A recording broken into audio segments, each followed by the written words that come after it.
Welcome to the second part of this presentation on the anatomy of the thorax.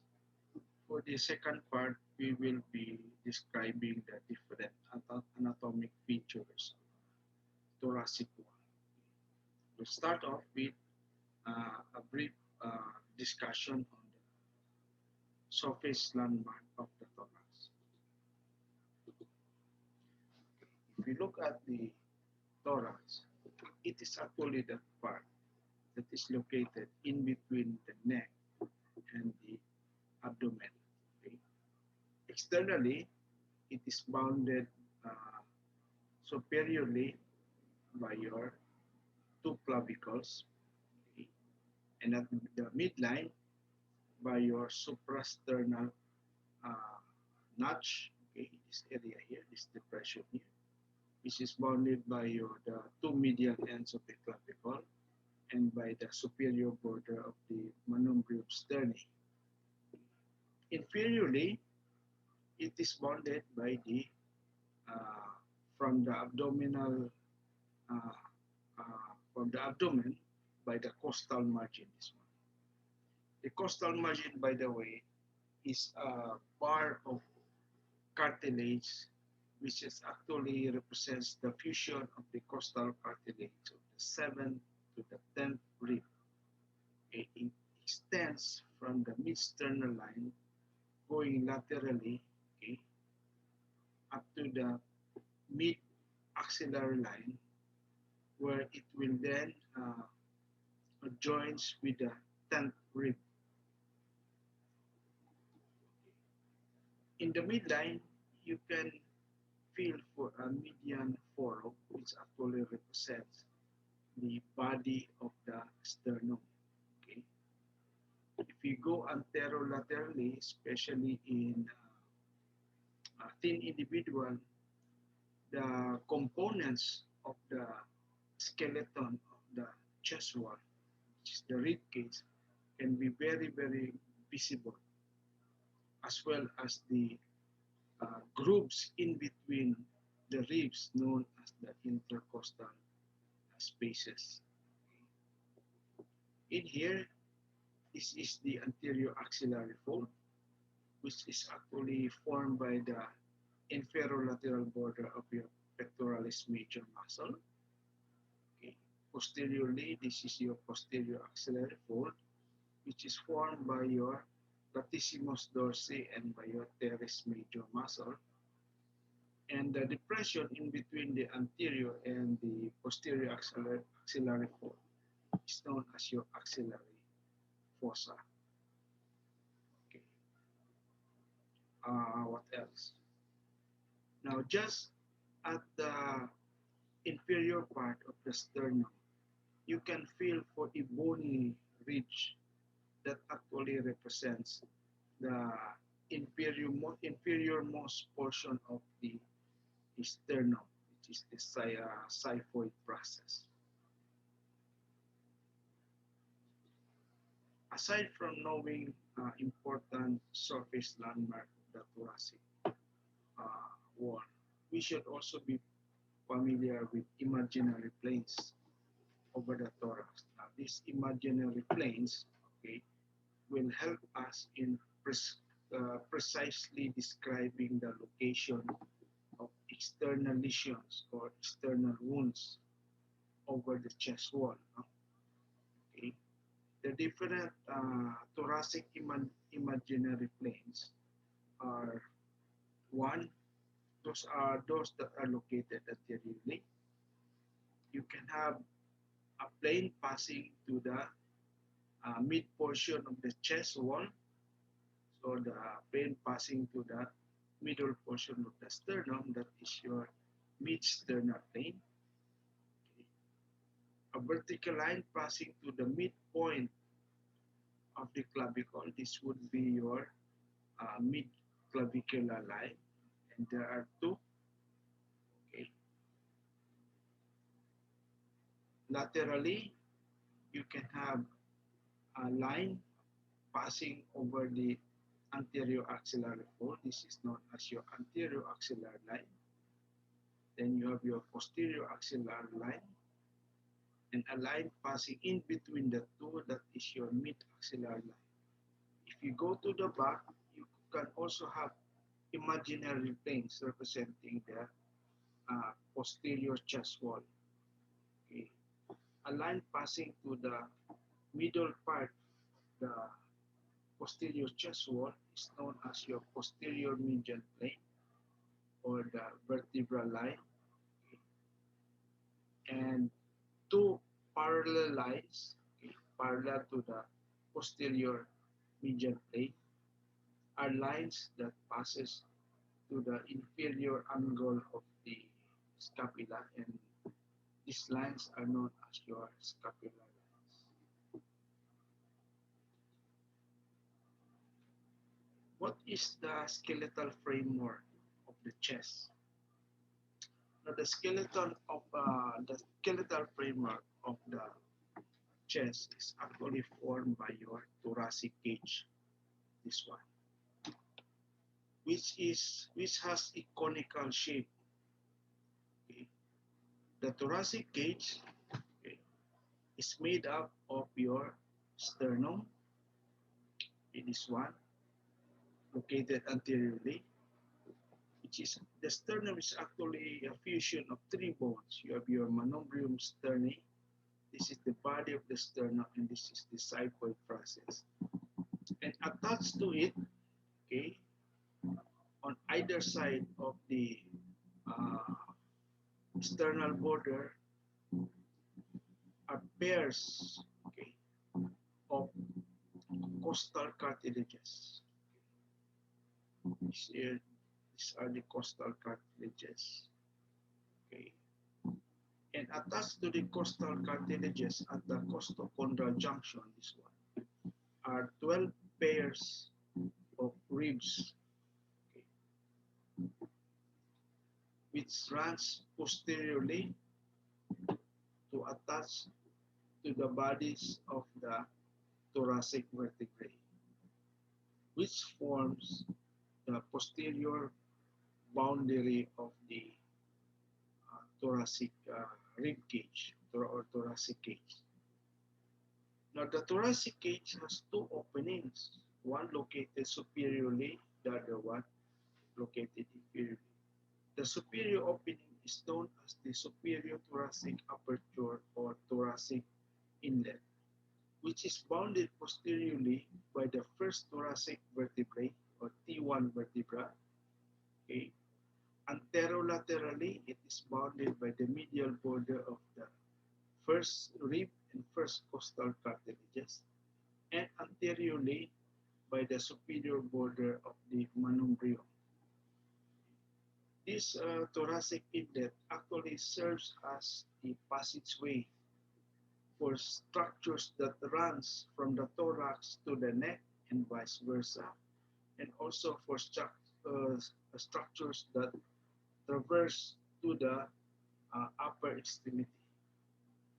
Okay. Example would be your trachea, esophagus, okay, the subclavian vessel which goes to the upper extremity. Okay. You have your phrenic nerve, the vagus nerve. Okay. These are just the structures which passes through the thoracic inlet.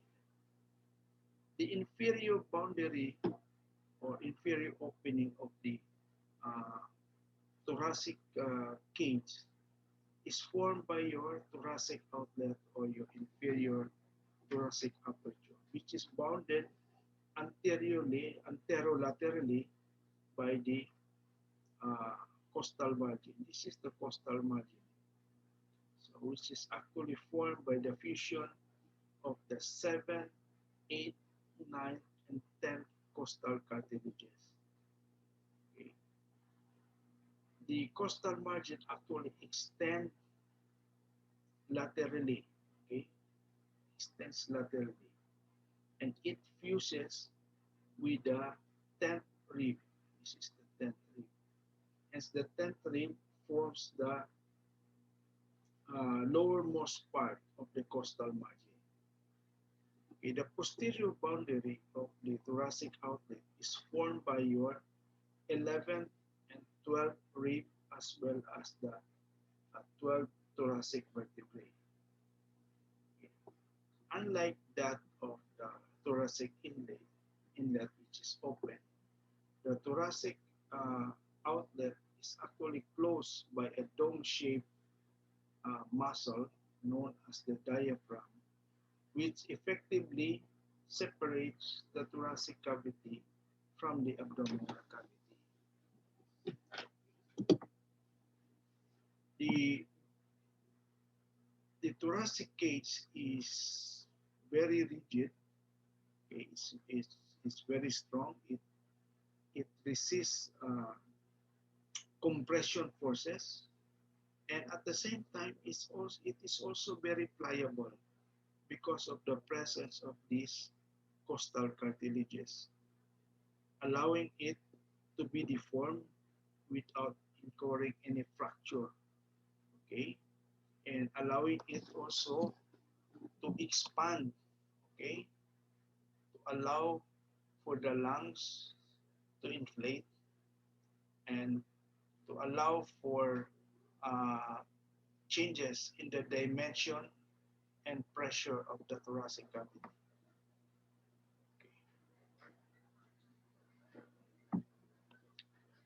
Aside from knowing the external surface landmark, just the chest, it's very important also that we know the relationship of these external landmarks with intrathoracic viscera, such as this one. Okay, this is the relationship of the anterior chest wall to the heart and its great vessels. Okay, sure. So the importance of this is that you will be able to predict as to what organs or what structures are injured intrathoracically if you sustain penetrating injury or blunt force injury over the chest wall. So in this case, if you have uh, any penetrating wound over this area, okay, from the root of the neck, okay, to the suprasternal nuts, okay, from the second intercostal space up to the fifth intercostal space. If you have any injury in this area, okay, with this knowledge of the relationship of external surface landmark with intrathoracic structure, you would be able to predict as to what are the possible intrathoracic organs that are injured. Okay, if you know that, then you will be able to prepare for any eventuality that could result, such as intrathoracic bleeding, okay, tension pneumothorax, hemothorax that will develop. So it will give you a heightened index of suspicion if you have knowledge of the relationship between the external surface landmark and its underlying intrathoracic structures. Okay. Also this one, the relationship of the anterior chest wall to the heart. Okay. If you notice from these structures, the greater bulk of the heart that faces the anterior chest wall is actually formed by your right ventricle. Only a small portion, okay, faces the anterior chest. Only a small portion of the left ventricle faces the anterior chest wall. The right side, the left side portion, the left, or rather, the left side portion of the parasternal border, okay, is where the greater portion of the heart is uh, located. Okay, so if you have injury here to this area here, okay, from the left midclavicular line up to the right parasternal border, okay, you can have significant intracardiac injury. And this area here, this portion of the anterior chest wall is also known as the dangerous area of the chest because any injury of this area can result in uh, what's this high incidence also of either intrathoracic or major vessel injury.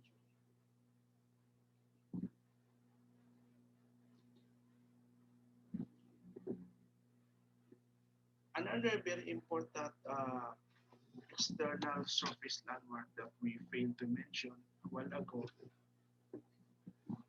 is the area where the manubrium sterni is one and the body of the sternum fuses, or otherwise known as the manumbrio-sternal joint. Okay, this is known as the sternal angle of view. If you place your finger over this area, okay, you can feel for a transverse ridge, like a prominent transverse ridge. That is where the sternal angle of Louis is located. And why is the sternal angle of Louis very important?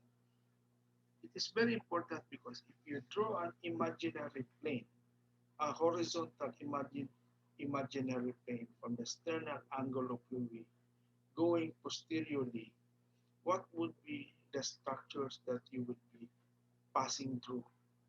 First, anteriorly, okay, you will pass through the joint between the manubrium and the body of the sternum. Okay. Aside from that, you would also be passing through the demarcation between the ascending aorta and the arch of the aorta is one. Okay. Going posteriorly, you would also be passing to the boundary or the demarcation between the arch of the aorta and the descending thoracic aorta. And going further posteriorly, this plane of the sternal angle is also at the level of the intervertebral disc between T4 and T5. Aside from that, this area, okay, the plane of the sternal angle is also at the level where the trachea will bifurcate into the left and right main stem bronchus. Okay. And another very important clinical application of the sternal angle of Lewy, okay, is that if you extend your finger laterally, okay, you will you will feel for the second costal cartilages, okay, because the second costal cartilages is attached to the sternum at the level of the sternal angle of Lewy. Going further, okay, you will be able to palpate for the second rib. And what is the significance of this? This area can be used as a reference point for the locating the second rib, which can be used as a counting reference in counting for the of different levels of the ribs as well as the different levels of the intercostal space. Okay, you use this as a reference point because you cannot use the first rib because it is not palpable, because it is hidden by the clavicle. So you have to make use of the sternal angle of fluid in counting the level of the different intercostal spaces. And this will help you, especially if you are trying to insert a needle or insert a chest tube into the pleural cavity. Now, there are appropriate areas where you should insert chest tube, okay, without incurring injury to the intrathoracic intra-abdominal structure. The recommended is over the fifth and sixth intercostal spaces on the midclavicular line. Now, how will you locate for the fifth and sixth intercostal space? So you have to count it starting from the second rib, which is at the level of the sternal angle of leaving. So this will help you in accurately localizing the level of the interspace that you are going to enter.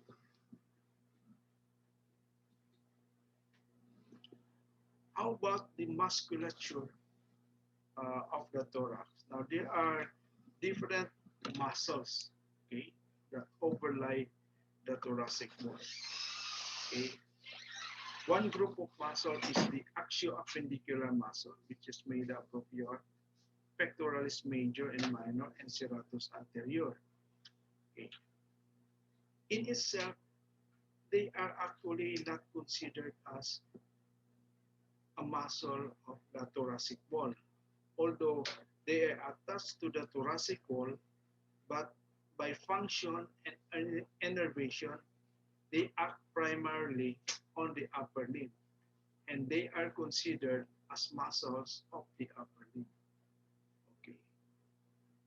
Another group of muscles that attaches to the thoracic uh, wall and also extend to other regions of the body are the muscles of the anterolateral wall of the abdomen, such as your external oblique muscles.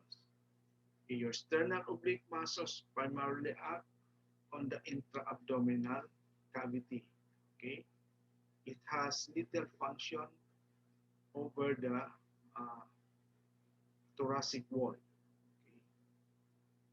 Okay. Another group of muscle that overlie the thorax, and it attaches also to the thorax, are the muscles of the neck, especially the scalene muscles, which attaches to the first and second rib. Okay, again, they cannot be strictly considered to be muscles of the thorax because they have limited functions in in the movement of the thoracic wall. Although in some instances, especially in deep and forceful respiration, they can act as accessory muscles of uh, respiration, or they can stabilize the upper portions of the ribs, especially during respiratory movement.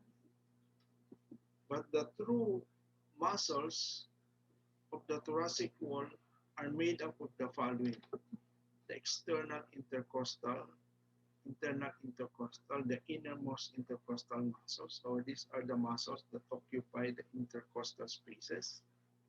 Okay. Then you have the transversus thoracis muscle, the subcostalis muscle, which you can view only uh, through the inner surface of the anterior chest wall, this one. Okay.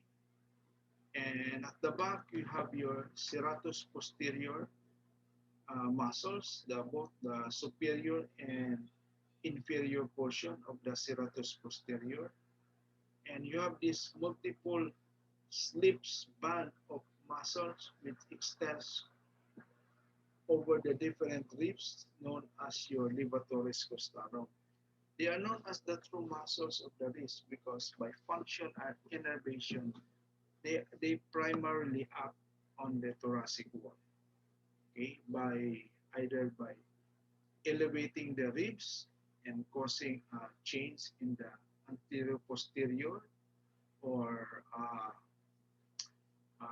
transverse diameter of the ribs, or they can also act in depressing the ribs, okay, as what happens during expiration, okay, when the chest wall passively recoils. Okay.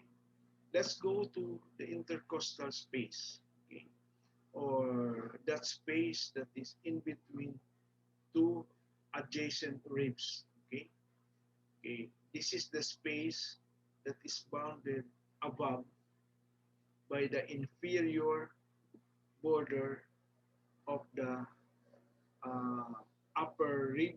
Okay, the inferior border of the upper rib is a sharp edge, as a sharp overhanging edge, which hides a groove known as your costal groove. And it is through this costal groove that the blood supply and nerve innervation of the intercostal spaces will pass through, okay, such as your intercostal artery and vein and your intercostal nerve.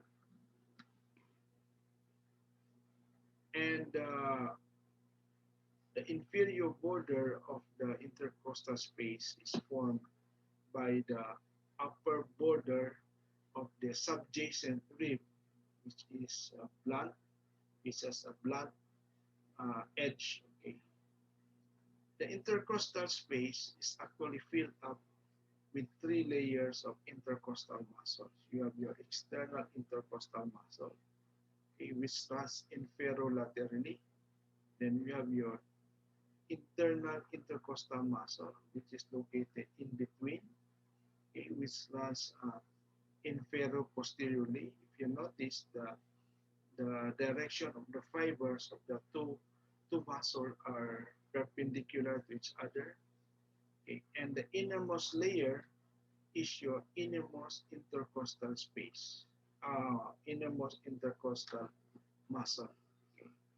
And it is through the in between the internal intercostal muscle and the innermost intercostal muscle through which the intercostal vessels and nerve will pass through.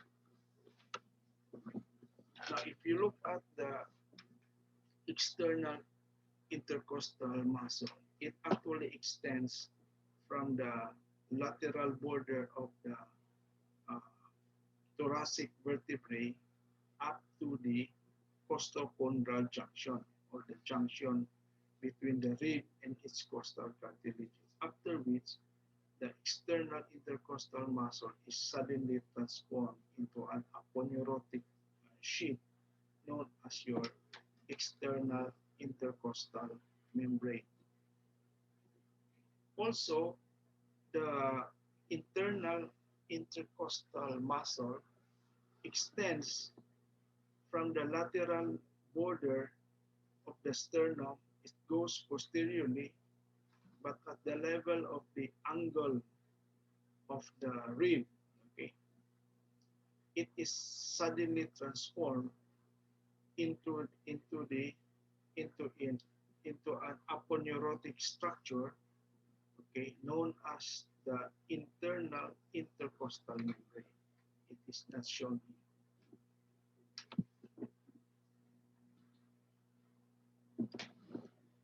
Okay, this is the external intercostal muscle here. Okay, this is the intercostal space, and this is the external intercostal membrane. The fascia that covers the thoracic wall here, the thoracic cage, is known as the clavipectoral fascia.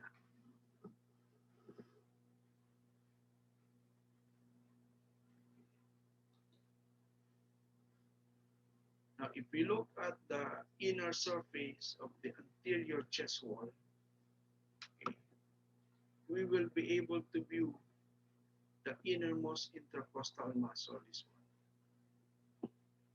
This is the sternum. This is the costal cartilages over here. This is the anterior portion of the ribs. Okay, anterior portion of the ribs. Okay, and just at the lowermost portion of the anterior costal and cartilages are four slips of muscles which extends from the inferior surface of the sternum, okay, in extends into it attaches into the lower four costal cartilages, and these are known as your transversus thoracis muscle, the transversus thoracis muscle.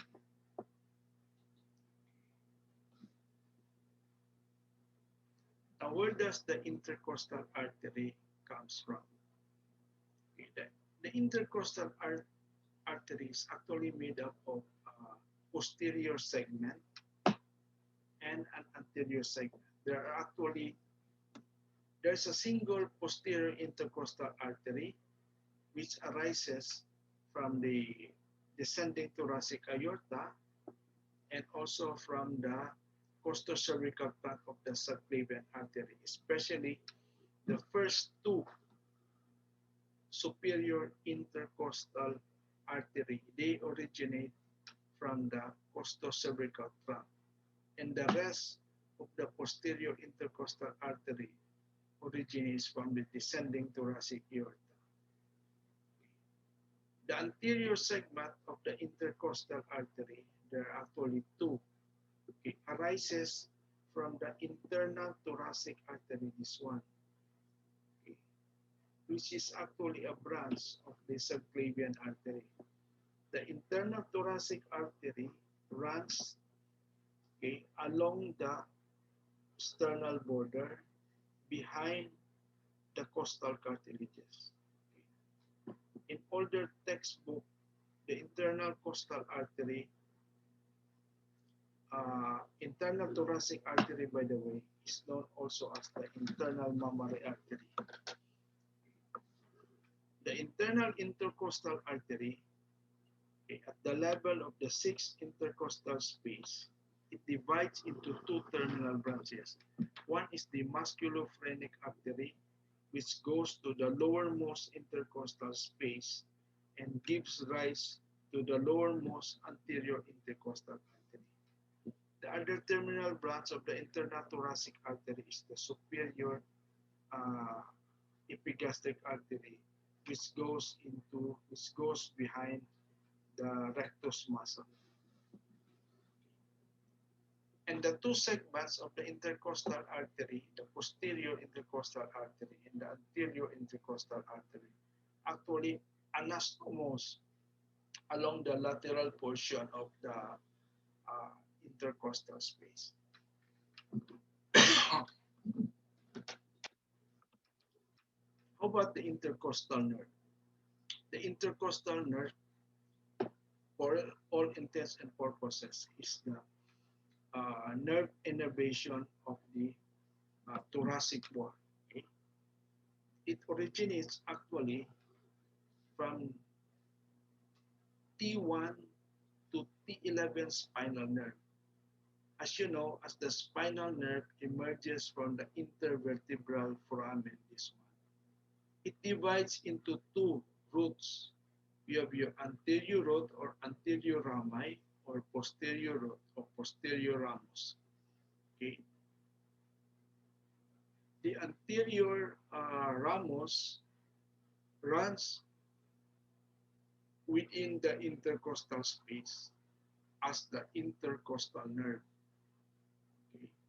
While the posterior ramus of the spinal nerve, thoracic spinal nerve, goes to the back over the articular surfaces of the thoracic vertebrae, goes to the back to supply the deep muscles of the back as well as the skin and subcutaneous tissue layer of the back.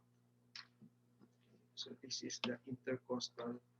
The anterior intercostal nerve in its course, okay, gives off several cutaneous branches. You have your lateral cutaneous branches, which supplies, okay, the skin and subcutaneous tissue of the thorax, thoracic wall, and also it gives rise to the anterior cutaneous branch. Okay. It also gives rise to an anterior cutaneous branch. One anterior cutaneous branch. This is the lateral cutaneous branch, as well as it also gives rise to a posterior cutaneous branch. How about the arterial supply of the thoracic wall?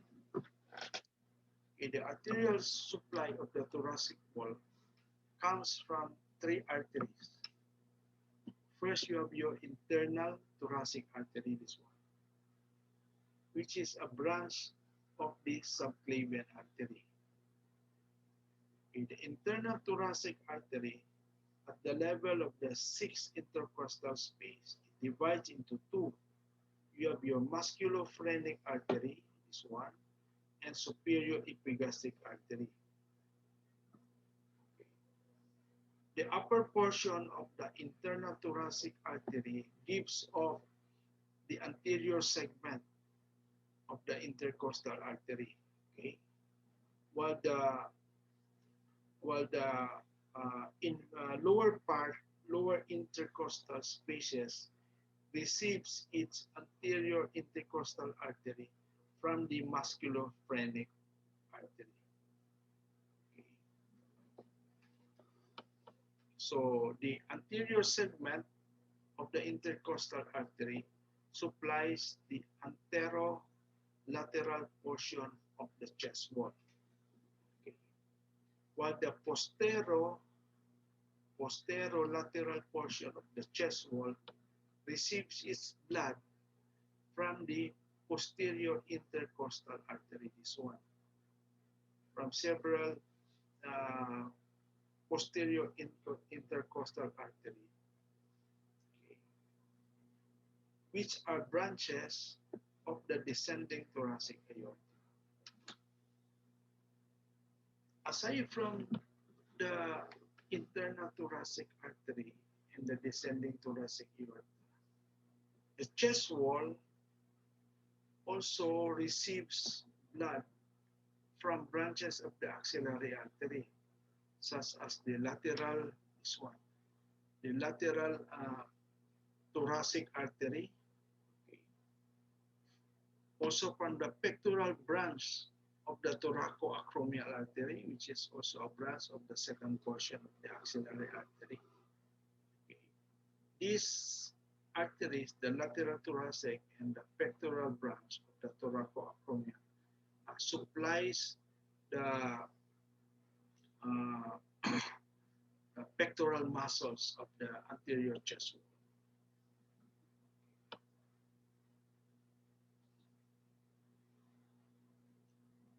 Okay, now if we view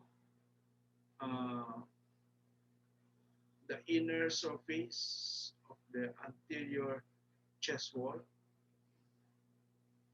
okay, this is the internal thoracic artery, okay, and the internal thoracic vein passing behind, okay, the costal cartilages, okay, and at the level of the sixth intercostal space, it divides into two. You have your superior epigastric artery, which goes to the anterior abdominal wall, and the musculophrenic artery and vein, which goes down and supplies the lower intercostal space. Okay. And we can also see on the inner surface of the anterior chest wall 4 slips of muscles arising from the lowermost part of the body of the sternum and attached to the costal cartilages. Okay. These are the transversus thoracis muscle.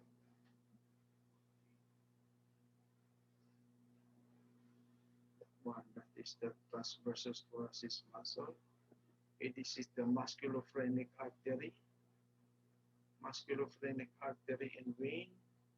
That is the superior epigastric artery and vein. One. And this is the internal thoracic artery and vein. Okay. Passing along the lateral border of the sternum and behind the costal cartilage. The venous drainage of the thoracic wall just follows the uh, arterial supply. Okay, so the anterolateral chest wall is drained by your anterior intercostal vein. Okay, the upper part of the anterior intercostal vein drains into the internal thoracic vein.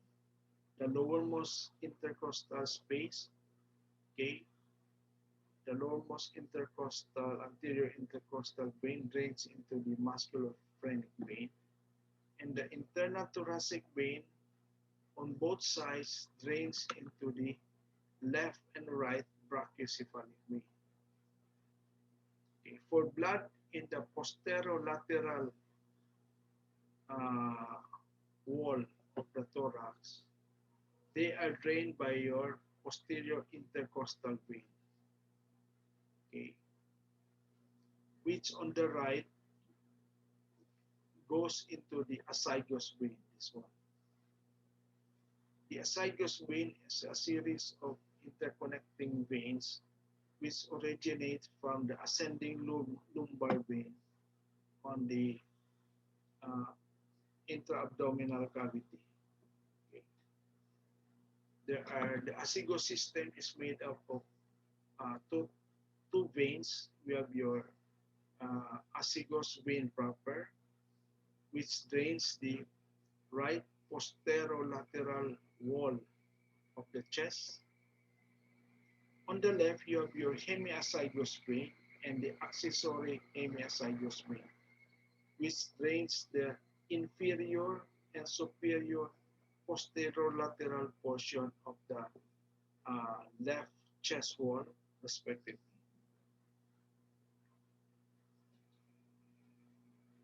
The lymphatic drainage of the thorax, okay, if you're talking about the anterolateral chest wall, okay, the lymph in the anterolateral chest wall, okay, from the skin, the superficial fascia to the pectoralis muscles, drains into the axillary lymph node.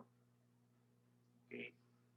Lymph also over the posterior chest wall drains into the axillary lymph node. However, the lymphatics within the intercostal space drains either into the internal thoracic nodes, especially for the uh, anterior vein for the lymphatics located on the anterolateral chest wall. They will drain into the internal thoracic nodes. And for lymphatics on the posterolateral chest wall, they will drain into the posterior intercostal nodes. Okay, then eventually into the para-aortic nodes. Okay, then on the right, into the right lymphatic trunk. Okay, in the left, okay, it will drain into the thoracic duct.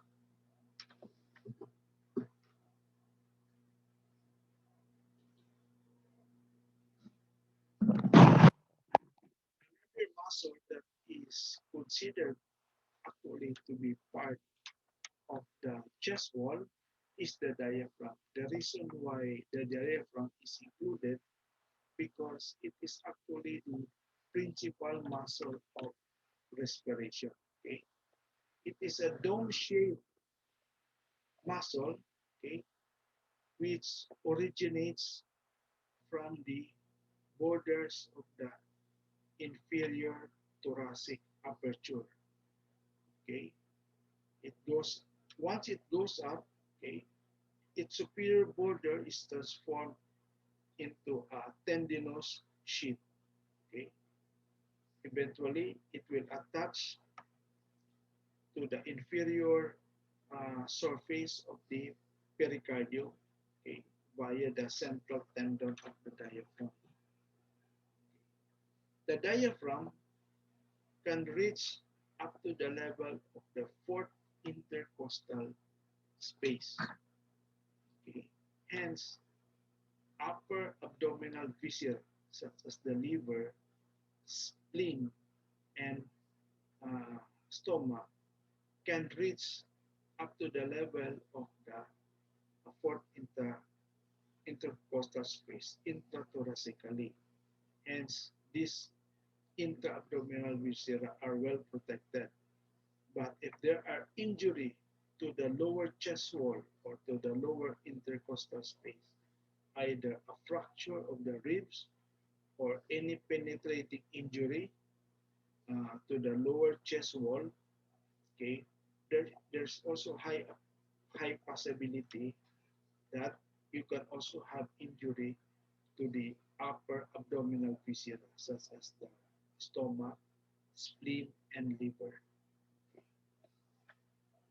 So this is the diaphragm, which forms which closes the inferior thoracic aperture, okay, effectively separating the thoracic cavity from the uh, intra-abdominal cavity. So the diaphragm arises from the margins, periphery of the inferior thoracic aperture via three parts. Okay, we have your lumbar part, okay, which arises from the L1 and L3 bodies, L1 and L3 lumbar vertebra. Okay, this is the lumbar part. Then you also have the costal part, this one, which arises from the inner surface of the 7th to the 12th rib. And you have the sternal part, okay, the part of the diaphragm that attaches to the posterior surface of the side part.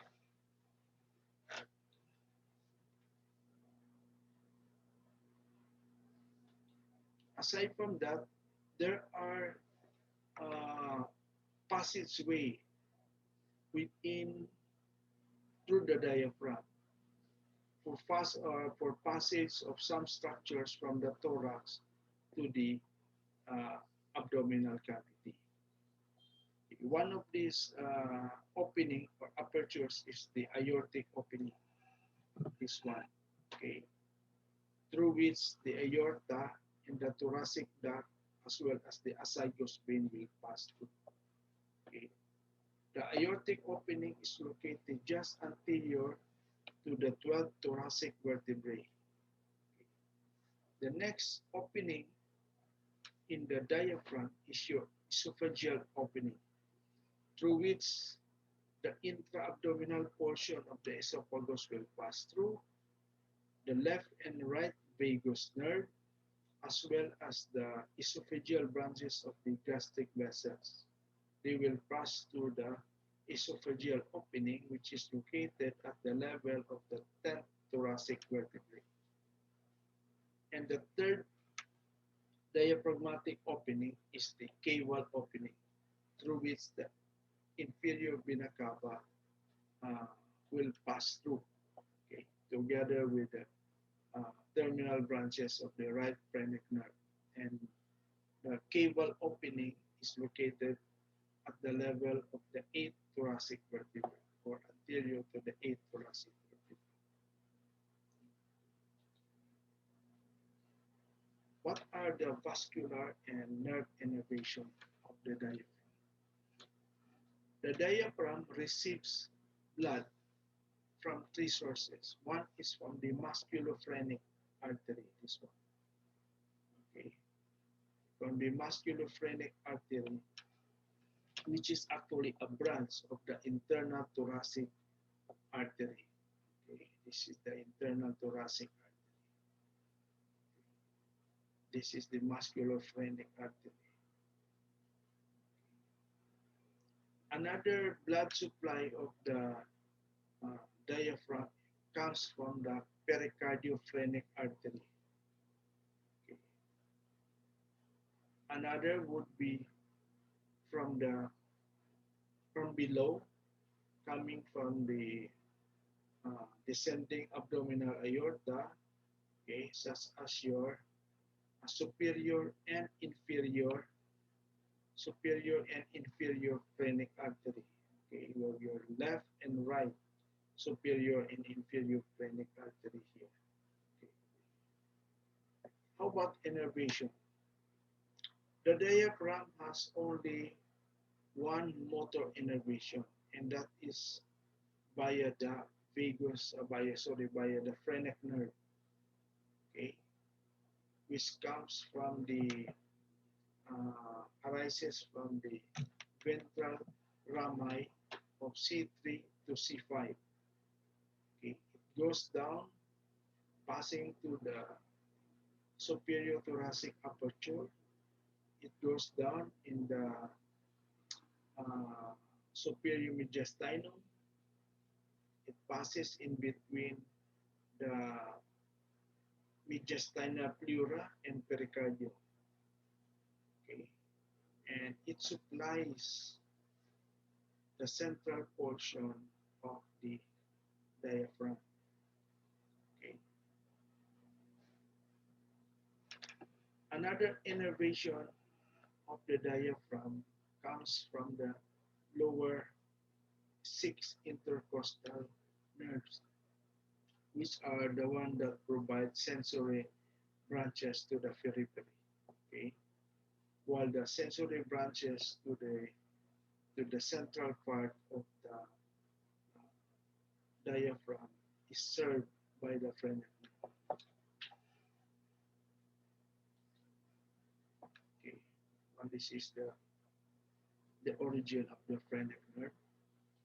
So, so, so it arises from C3 to C5 ventral rami. Okay, passes to the thoracic inlet. Okay, then it passes between the pericardium and the mediastinal pleura. Okay.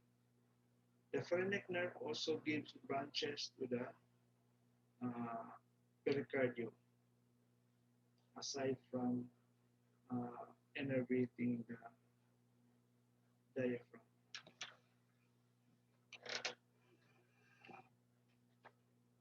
It also sends branches to the mediastinal portion of the pleura.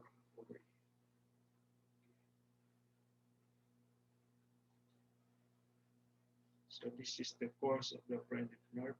There. In its course to the diaphragm, it is actually accompanied by the pericardiophrenik artery and vein.